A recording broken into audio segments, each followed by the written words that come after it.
చపాతీ మిగిలిపోయిందండి. చపాతీ మిగిలినప్పుడు ఏం చేయాలని ఆలోచన చేస్తున్నా. ఇలా సింపుల్‌గా ఇంట్లో ఉన్న దాంతోనే చపాతీ ఎగ్ న్యూస్ చేసి పిల్లలకి పెట్టేయండి. చాలా బావుంటుంది. చూడండి మా బాబు చాలా బావుందని చెప్తే, ఏం లేదండి సింపుల్‌గా మన ఇంట్లో ఉన్న వాటితోని చేసేసుకోవచ్చు. ఆనియన్స్, చాట్ మసాలా, గరం మసాలా, కారము, సాల్ట్ తీసుకొని ఉంటే బటర్ తీసుకోండి. లేకపోతే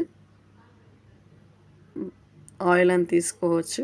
చపాతీని ఈ విధంగా కట్ చేసుకొని పక్కన పెట్టుకొని, కళాయిలోకి ఆయిల్ వేసుకున్న తర్వాత ఆనియన్స్ కూడా వేసుకొని, ఆనియన్స్ కొంచెం వేగిన తర్వాత సాల్ట్ కొంచెం ఏగి ఇది కొంచెం లైట్‌గా ఫ్రై అయితే సరిపోతుంది. ఎక్కువ కూడా అవసరం లేదు. మనం బయట కొనే దానికంటే కూడా ఇంట్లో సింపుల్‌గా చాలా టేస్టీగా మనం చేసి పెట్టామంటే ఇంట్రెస్ట్‌గా పిల్లలు తినేస్తారు. ఎగ్స్ వేసుకున్న తర్వాత కారం, చాట్ మసాలా వేసుకొని కలుపుకోవడమేనండి.